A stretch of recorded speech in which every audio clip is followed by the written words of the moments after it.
I watched in horror as Sheriff Karen stepped out of her patrol car, bolt cutters in one hand and an eviction notice in the other. My grandfather's storage facility was about to be seized for unpaid municipal fees that I had never even heard of. But what she did not know was that I had already beaten her to the punch. The auction signs were already posted. The legal notices were already filed. And in exactly 24 hours, everything she had been hiding in my units would be sold to the highest bidder. 3 months earlier, I had inherited something precious. My grandfather's storage facility sat on 12 acres just outside Millbrook, a small town where everyone knew everyone and secrets were hard to keep. For 40 years, Grandpa Joe had run Millbrook Self-Storage as more than just a business. It was a community cornerstone where neighbors stored everything from Christmas decorations to family heirlooms. When the keys were placed in my hands, I felt the weight of responsibility. This was not just about making money. This was about continuing a legacy of trust and service that had helped families through divorces, moves, and life transitions for decades. The facility had 60 units of various sizes, from small closet spaces to large garage-sized compartments. The office was a small building with wood paneling and family photos covering every wall. Grandpa Joe smiled down at me from dozens of pictures, always wearing his signature flannel shirt and baseball cap. I spent my first week learning the business. The rental agreements were straightforward. The payment system was simple. Most customers paid on time because they respected what Grandpa Joe had built. I was determined to maintain that same level of trust and professionalism. That was when Sheriff Karen Williams made her introduction. She knocked on my office door on a Tuesday morning, her uniform pressed and her badge gleaming in the sunlight. She was a woman in her mid-50s with graying hair pulled back in a tight bun and eyes that seemed to evaluate everything they saw. "You must be Joe's grandson," she said, extending her hand. "I am Sheriff Williams. I wanted to welcome you to the business community and discuss some arrangements we had with your grandfather." I shook her hand, nodding how firm her grip was. "Thank you for stopping by, Sheriff. What kind of arrangements are you referring to?" "Well, from time to time, we need temporary storage for evidence or confiscated items.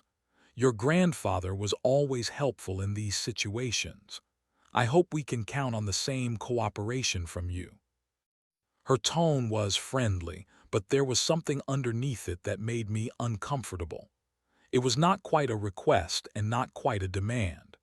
It fell somewhere in between, and I could not shake the feeling that saying no was not really an option.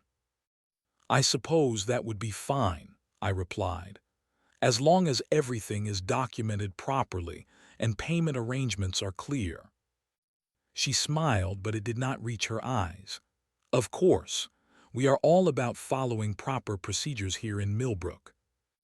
After she left, I found myself staring at her business card for several minutes.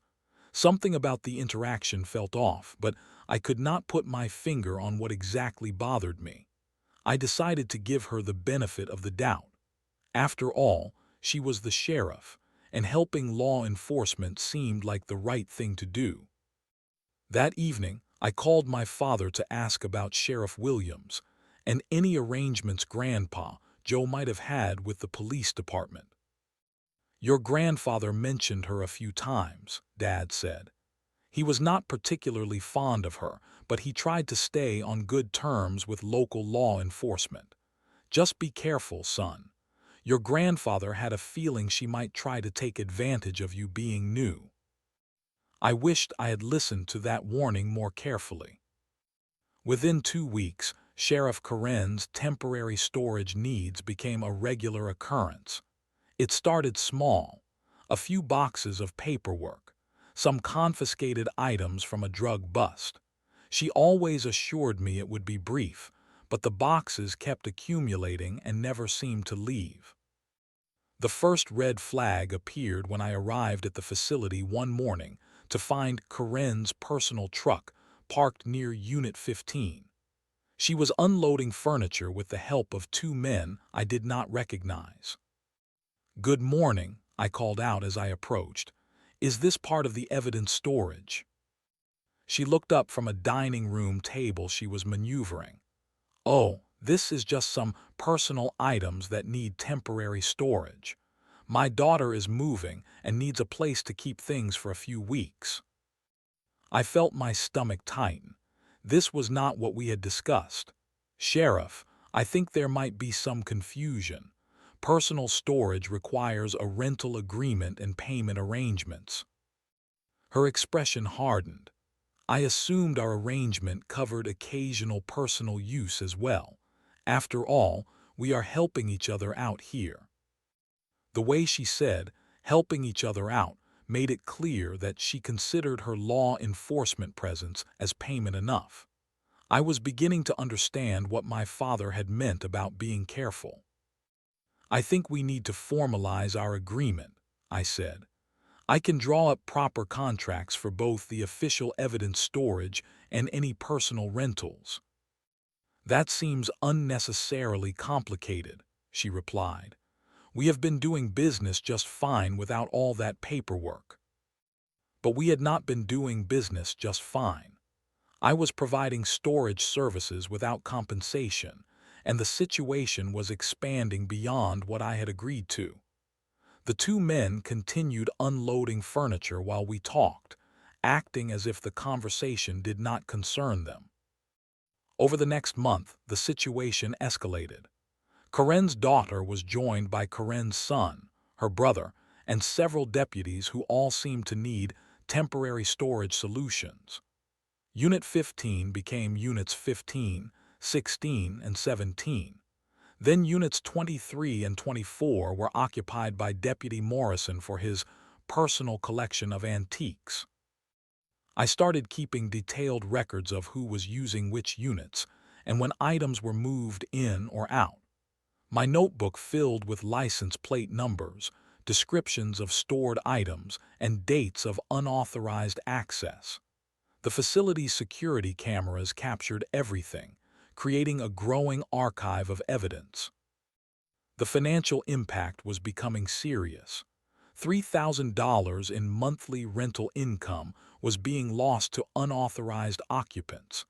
My overhead costs remained the same, but my revenue was dropping steadily. I was essentially subsidizing the personal storage needs of the entire sheriff's department and their extended families. When I attempted to address this with Karen directly, her response was swift and intimidating. "You need to understand something," she said, leaning against my office desk. "This is a small town.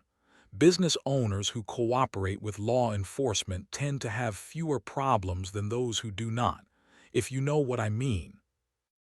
I knew exactly what she meant. It was not a subtle threat. It was a clear message that challenging her would result in harassment, increased scrutiny, or worse. In a town where the sheriff controlled law enforcement, fire inspections, and had connections throughout local government, her threat carried real weight. That night, I lay awake staring at the ceiling, wondering how I had gotten into this situation so quickly. My grandfather's legacy was being turned into a personal storage service for corrupt officials, and I felt powerless to stop it. But I was not powerless. I just did not know it yet. By the third month, Sheriff Karen had stopped pretending our arrangement was temporary or cooperative. She had claimed ownership of my facility in everything but name. The transformation was complete and shameless. I arrived one Monday morning to find a handwritten sign posted on my office door: "Law Enforcement Storage Facility, authorized personnel only." Karen had not consulted me about the sign. She had not asked permission. She had simply declared my property to be an extension of her department. The situation had moved far beyond a few evidence boxes and personal items. Karen's extended family treated my facility like their personal warehouse. Her nephew stored his construction equipment in Unit 8. Her sister-in-law used Unit 12 for her children's furniture and toys.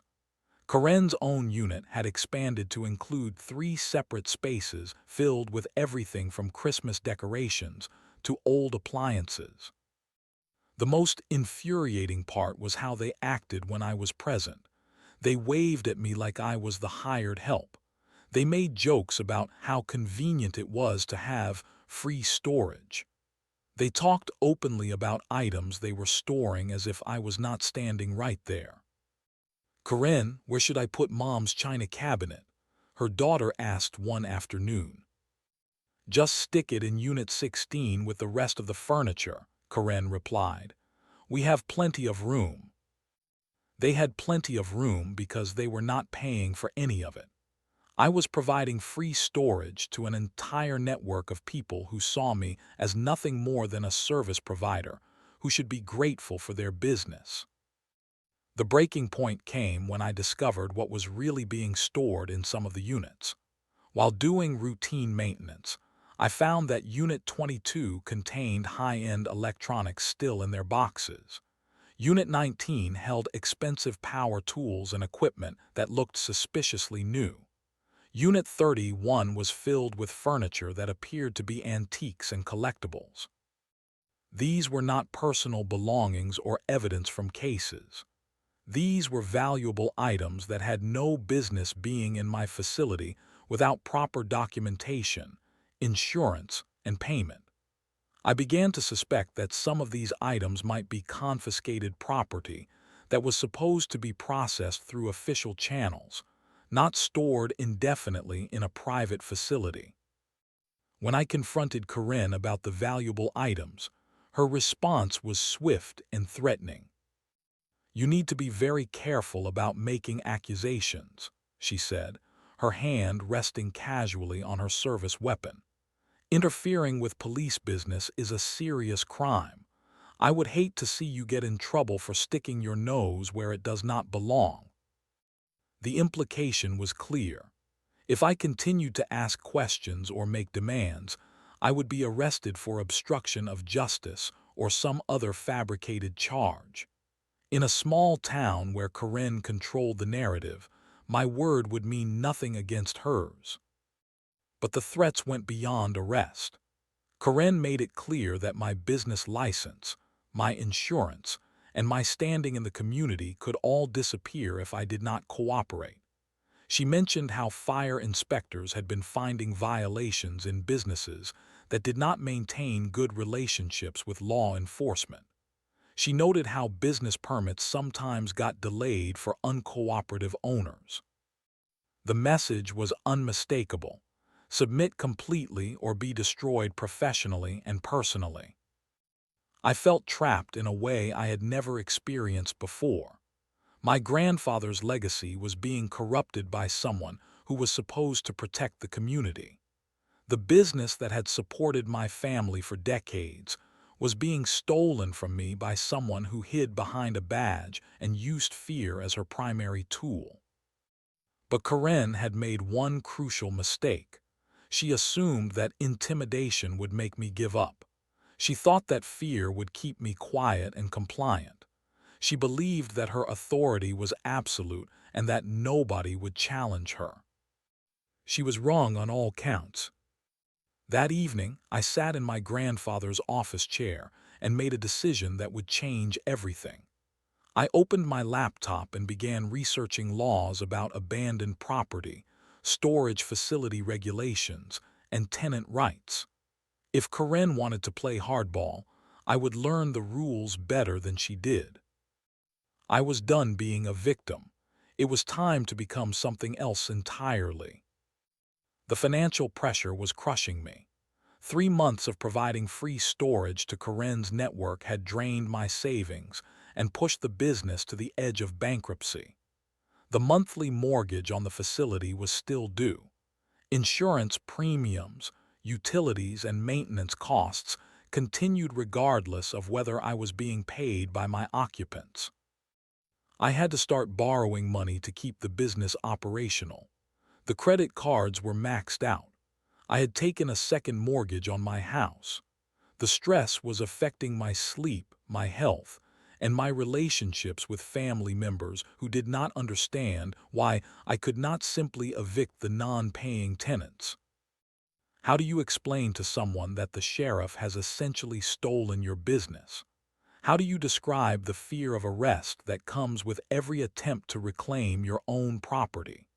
The situation sounded so bizarre that people assumed I was exaggerating or misunderstanding something. The breaking point came on a Thursday afternoon when Karen arrived with a moving truck and 5 men to load furniture into Unit 7. I watched from my office window as they unloaded what appeared to be an entire household worth of belongings. I walked outside to confront her, my heart pounding with a mixture of fear and desperation. "Sheriff, this has to stop," I said. "I cannot continue providing free storage to everyone you know. This business is failing because of these arrangements." She looked at me with the expression of someone who had been mildly inconvenienced by an unimportant person. "Are you threatening to evict law enforcement from this facility?" she asked loudly, making sure the moving crew could hear every word. "I am asking for payment for services rendered," I replied. "This is a business, not a charity." "Let me make something very clear," she said, stepping closer. "This facility is being used for official police business. Any attempt to interfere with that business will result in your arrest for obstruction of justice. Any attempt to access units without authorization will be considered trespassing on a crime scene." The men stopped unloading to watch our conversation. I realized that Karen was performing for an audience, establishing her dominance publicly so there would be witnesses to my submission. "Furthermore," she continued, "I have reason to believe this facility may be operating without proper permits and safety compliance. It would be unfortunate if a full inspection revealed violations that required immediate closure." Her threats were no longer subtle. She was telling me directly that resistance would result in arrest, and cooperation was my only option for keeping the business open at all. That night I called my father and broke down completely. The stress, the fear, and the hopelessness of the situation overwhelmed me. I told him everything that had been happening and how trapped I felt. "Son," he said after a long pause, "your grandfather faced down bullies before. He would not want you to give up without a fight. But what can I do? She has all the power. She can arrest me, close the business, and destroy my reputation with a few phone calls." "Power is not always what it appears to be," he replied. "Sometimes the people who seem most powerful are the ones with the most to lose." After hanging up, I sat in the darkness of my office and thought about what my father had said. Karen's power came from her position and her reputation. But what if that power was built on corruption and abuse? What if there were ways to expose her that she had not considered? I turned on my computer and began researching storage facility laws with new determination. I was not looking for ways to accommodate Karen's demands anymore. I was looking for ways to destroy her completely. And I found them. The law was on my side. I just had not known how to use it properly. After 3 weeks of intensive research, I discovered that storage facility regulations were designed to protect property owners, not enable theft by authority figures. The abandoned property statutes were particularly clear. When tenants fail to pay rent and do not respond to proper legal notices, their belongings can be sold at public auction to recover debts. The law did not make exceptions for law enforcement officers or their family members. A debt was a debt, regardless of who owed it. I calculated the total amount owed by Karen's network of non-paying occupants. Between unpaid rent, late fees, and administrative costs, The debt exceeded $12,000. Under state law, I had the right to reclaim the units and sell the contents to recover those debts. But the process had to be followed exactly. Legal notices had to be sent by certified mail.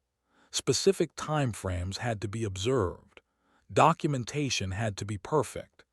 Any deviation from the prescribed procedures could invalidate the entire process and expose me to lawsuits. I spent hours creating a timeline and checklist for each step. The notices had to be sent to the last known addresses of each occupant. They had to include specific language about the debt amount, the consequences of non-payment, and the date of the planned auction. Every detail mattered. The beauty of the plan was its simplicity. I was not doing anything illegal or unethical. I was following established legal procedures to recover debts from tenants who had failed to pay rent. The fact that those tenants included the sheriff and her associates was irrelevant from a legal standpoint. I also researched Karen's background and discovered some interesting information. She had been sheriff for 8 years, but her tenure had been controversial. There had been complaints about excessive force, misuse of department resources, and favoritism in hearing practices. Most complaints had been dismissed or buried, but the pattern was clear to anyone who looked closely. More importantly, I found evidence that I was not her only victim. 3 other business owners in town had similar stories about Karen's arrangements and cooperation agreements. A restaurant owner had been providing free catering for department events. A mechanic had been servicing police vehicles without payment. A construction company had done work on Karen's personal property in exchange for avoiding building code violations. Karen had created a network of extortion and corruption that touched multiple businesses throughout the community. But she had been careful to keep each arrangement separate and quiet, preventing victims from comparing notes or organizing resistance. I reached out to these other business owners carefully and discovered that they were as frustrated as I was. But they were also terrified of retaliation and convinced that resistance was hopeless. It took weeks of careful conversations to convince them that there might be a way to fight back safely. The key was documentation and public exposure. Karen's power depended on operating in shadows and keeping her victims isolated. If her corruption was exposed publicly and simultaneously, her ability to retaliate against individual victims would be severely limited. We began coordinating our responses. The restaurant owner would demand payment for services rendered. The mechanic would file liens against unpaid work. The construction company would report the building code violations that Karen had threatened them to ignore, and I would proceed with the storage facility auction. The timing was crucial. All of our actions had to happen within the same week to prevent Karen from stopping any individual response before the others could be implemented. We would expose her corruption from multiple angles at once, making it impossible for her to control the narrative or silence all the witnesses. The auction was the centerpiece of the plan because it would be the most public and dramatic. Everything Karen had been hiding would be exposed for the entire community to see. The valuable items, the personal belongings stored without payment, and the sheer scope of her entitlement would be laid bare for everyone to witness. I scheduled the auction for a Saturday morning, which would maximize attendance and media coverage. The local newspaper agreed to cover the event as a human interest story about a small business fighting to survive. They had no idea they would be documenting the downfall of a corrupt sheriff. Everything was in place. The legal notices had been sent. The auction company had been hired. The advertising had been placed. In 2 weeks, Karen's world would collapse in the most public way possible. I just had to survive until then. The certified mail receipts arrived on a Wednesday morning, confirming that every legal notice had been delivered successfully. Karen, her family members, and the deputies had all received official notification that their unpaid storage debts would result in a public auction of their belongings in 14 days. I had expected an immediate response, but the silence was deafening. No phone calls, no visits to my office, no attempts at negotiation or payment. For 3 days, nothing happened, and I began to wonder if Karen was planning something more dramatic than I had anticipated. The silence ended on Saturday morning when my office door exploded open and Karen stormed in with 2 deputies flanking her. Her face was red with rage, and her hand was resting on her service weapon in a way that left no doubt about her intentions. "You have lost your mind if you think this auction is going to happen," she snarled.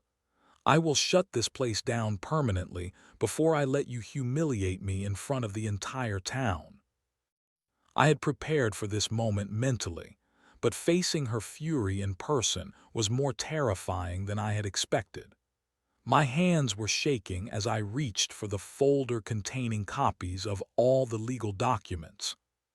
"Sheriff, I am simply following state law regarding abandoned property and unpaid debts," I replied, trying to keep my voice steady. "The legal notices were sent according to statutory requirements. The debt amounts are clearly documented. The auction is scheduled in compliance with all regulations." "Do not quote law to me," she snapped. "I am the law in this town, and I am telling you that this auction will not happen." One of the deputies stepped forward. "Maybe we should inspect this facility for safety violations. I bet we would find plenty of reasons to shut it down immediately." The threat was obvious, but I had anticipated it and prepared accordingly. I pulled out a letter from my attorney and handed it to Karen. "My lawyer has reviewed all applicable regulations and confirms that the facility is in full compliance," I said.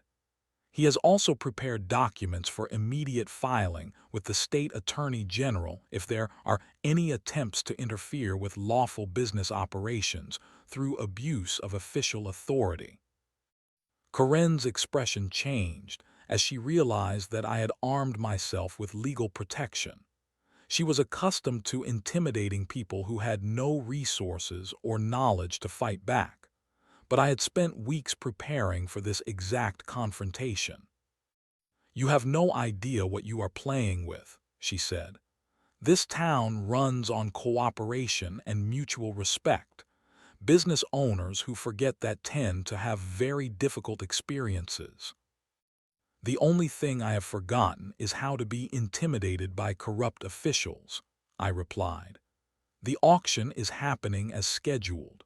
The legal process will be followed exactly, and if you attempt to interfere with lawful business operations, my attorney is prepared to file federal civil rights violations against you personally." The mention of federal charges got her attention. Civil rights violations under color of authority carried serious penalties, including federal prison time and personal liability for damages. It was one of the few charges that could not be dismissed through local connections or political influence. Karen left without another word, but her expression made it clear that the war was just beginning. Over the next week, I experienced the full weight of her retaliation efforts. Building inspectors arrived unannounced to examine fire safety systems. Health department officials showed up to investigate non-existent complaints. The IRS received anonymous reports of suspected tax evasion that triggered an audit notice. But none of these harassment efforts could stop the auction. The legal process was moving forward according to established timelines, and my attorney was documenting every retaliatory action for inclusion in our federal complaint. The community response to the auction announcement was extraordinary. Word spread quickly through town that the sheriff's personal belongings would be sold to pay storage debts. People who had never shown interest in auctions were suddenly asking about attendance and bidding procedures. The local newspaper ran a front-page story about the upcoming event, framing it as a David versus Goliath battle between a small business owner and powerful local officials. The reporter had done enough research to understand that the story was really about corruption and abuse of authority, though they were careful not to make direct accusations. Social media amplified the story beyond the local community. People from neighboring towns began asking about the auction details. Collectors and bargain hunters saw an opportunity to bid on items that might be valuable. The event was taking on a life of its own that neither Karen nor I could control. 3 days before the auction, I received a call from Karen offering to pay the full debt amount if I would cancel the sale and return the items privately. It was the first time she had acknowledged that payment was actually owed, and it confirmed that she was desperate to avoid public exposure. "It is too late for private arrangements," I told her. "The legal process has begun and will be completed as required by law." The auction would happen as scheduled, and Karen's reign of corruption was about to end in the most public way possible. Saturday morning arrived with perfect weather and an atmosphere of anticipation that I had never experienced. By 8 o'clock, 2 hours before the scheduled start time, more than 100 people had gathered in the parking lot of my facility. Cars with license plates from 3 different counties filled every available space. The professional auctioneer I had hired was amazed by the turnout. "I have been doing this for 20 years," he said, "and I have never seen this much interest in a storage facility auction. What exactly are we selling here?" I smiled but did not answer directly. He would find out soon enough. The crowd included familiar faces from town, but also many people I did not recognize. Some were obviously serious collectors and dealers who had driven significant distances for the opportunity. Others appeared to be curiosity seekers who wanted to witness what they sensed would be a memorable event. At 9:30, Karen arrived with 4 deputies and parked their patrol cars in a formation that blocked half the entrance to the facility. It was clearly intended as an intimidation tactic, but it only served to confirm for everyone present that this was not an ordinary auction. She approached me with a final offer to resolve the situation privately. "I will pay double the debt amount if you call this off right now," she said. "The auction starts in 30 minutes, I replied. "All sales are final and conducted according to state law." The auctioneer began the proceedings promptly at 10 o'clock with an explanation of the legal basis for the sale and the terms of payment and removal. The crowd pressed closer as he opened the first unit, which belonged to Karen's daughter. What emerged was more dramatic than I had hoped for. The unit contained expensive furniture, electronics still in their boxes, and designer clothing with tags still attached. The crowd murmured with recognition that these were not ordinary family belongings stored during a move. "Ladies and gentlemen, we have a beautiful dining room set here," the auctioneer announced. "Solid oak construction, appears to be in excellent condition." The bidding was enthusiastic. People who had come expecting bargain prices found themselves competing for items that were clearly worth significant money. The dining room set sold for $1,200. A home theater system went for $800. Designer purses and jewelry created bidding wars among collectors who recognized authentic luxury goods.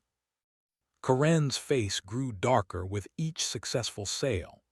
She was watching her daughter's belongings being sold to neighbors and strangers for a fraction of their retail value, and there was nothing she could do to stop it. The second unit belonged to Deputy Morrison and contained his antique collection. The crowd gasped when the auctioneer revealed vintage firearms, rare coins, and collectible items that were obviously worth thousands of dollars. Where did a deputy sheriff get this kind of collection? Someone in the crowd asked loudly. The question hung in the air unanswered, but everyone present understood the implication. These were not items that someone earning a deputy's salary could afford through legitimate means. The third unit was Karen's personal storage space, and it contained the most shocking revelations. Expensive power tools still in their boxes, professional-grade equipment that appeared to be new, electronics and appliances that looked suspiciously like items that might have been confiscated as evidence in criminal cases. The crowd was no longer just watching an auction. They were witnessing the exposure of systematic corruption that had been hidden from public view for years. Every item that was sold represented another piece of evidence that Karen had been abusing her authority for personal gain. "I bid $300 on that tool set," called out Jim Morrison, a local contractor. "Those are the same tools that were stolen from my job site last year," replied another voice from the crowd. "I filed a police report, but nothing ever came of it." The connection was obvious to everyone present. Items that had been reported stolen were somehow ending up in the sheriff's personal storage unit. The implications were staggering, and the crowd's mood was shifting from curiosity to anger. Karen tried to stop the auction by claiming that some items were evidence in ongoing investigations, but the auctioneer had been briefed on this possibility by my attorney. "Ma'am, if these items were evidence, they would be stored in official police facilities with proper chain of custody documentation," he replied. "Private storage facilities are not authorized locations for evidence storage." The legal response left Karen with no options for stopping the sale. She could only stand there and watch as years of corruption were exposed item by item, sale by sale. By noon, 8 units had been emptied and their contents sold to the highest bidders. The total proceeds exceeded $22,000, far more than the original debt of $12,000. The surplus would be held in trust for the legal owners of the units, though I suspected many of those owners would never claim it. More importantly, the entire community had witnessed the scope of Karen's abuse of authority. The items sold at the auction raised questions about theft, evidence tampering, and corruption that could not be ignored or covered up. As the crowd dispersed, I could hear conversations about contacting state authorities and demanding investigations. The public exposure had accomplished exactly what I had hoped for. It had made Karen's corruption impossible to hide and difficult to defend. The auction was over, but Karen's reckoning was just beginning. The week following the auction brought changes to Millbrook that nobody could have predicted. The story of the sheriff's storage facility scandal spread far beyond our small town, attracting attention from regional news outlets and state law enforcement agencies. The state attorney general's office announced an investigation into allegations of corruption and abuse of authority by Sheriff Karen Williams and members of her department. The investigation would examine evidence tampering, theft of confiscated property, and extortion of local business owners. 3 people who had purchased items at the auction came forward to identify belongings that had been stolen from them in unsolved burglaries over the past 2 years. The connection between the thefts and items found in Karen's storage units created a pattern that investigators could not ignore. Karen was suspended from her position pending the outcome of the investigation. Deputy Morrison resigned before he could be fired.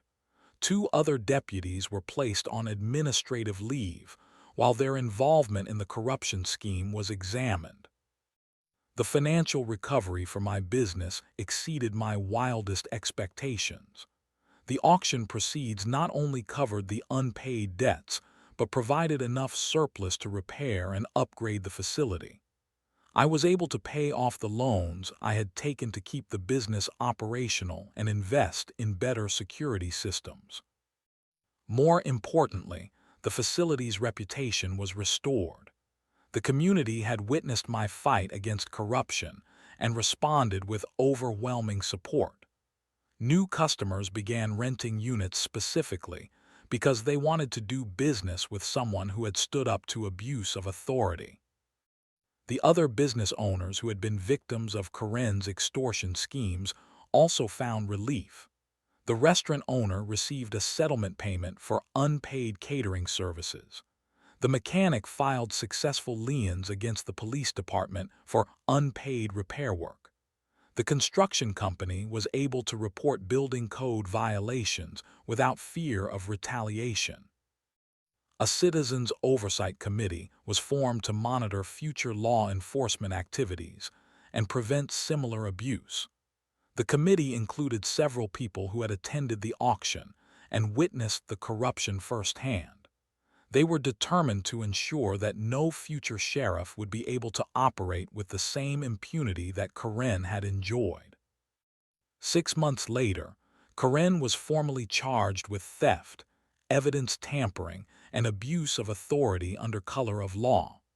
The federal charges carried potential prison sentences that could not be reduced through local political connections. Her career in law enforcement was over, and her reputation in the community was destroyed. The storage facility became a symbol of resistance to corruption in Millbrook. People would drive by and point out the place where that sheriff got what she deserved. The story was told and retold with increasing embellishment, but the core message remained the same. Even powerful people can be held accountable if citizens are willing to fight back. I kept my grandfather's office exactly as he had left it, with all the family photos and his flannel shirt hanging on the back of the chair. But I added one new item to the wall, a framed copy of the auction announcement that had brought down a corrupt sheriff. The facility continues to serve the community as it was intended, providing honest storage services at fair prices with respect for every customer. The legacy that my grandfather built has been restored and strengthened through the trial by fire that tested everything I believed about justice and courage. Sometimes I wonder what would have happened if I had simply submitted to Karen's demands and accepted the loss of income as the cost of doing business in a corrupt system. The facility would have failed financially. Other business owners would have continued suffering in silence. Karen's abuse would have expanded until it consumed the entire community. Instead, one storage facility auction exposed years of corruption and freed an entire town from the grip of an abusive authority figure. The power that seemed so absolute and intimidating turned out to be built on a foundation of fear and secrecy that collapsed the moment it was exposed to public scrutiny. My grandfather would have been proud. He had taught me that standing up to bullies was always worth the risk, even when the odds seemed impossible. The auction proved him right in the most dramatic way possible. The storage facility stands as proof that ordinary citizens can defeat corrupt officials if they are willing to use the law as it was intended to be used, as a shield for the innocent and a sword against those who abuse their authority. Justice was served, one storage unit at a time,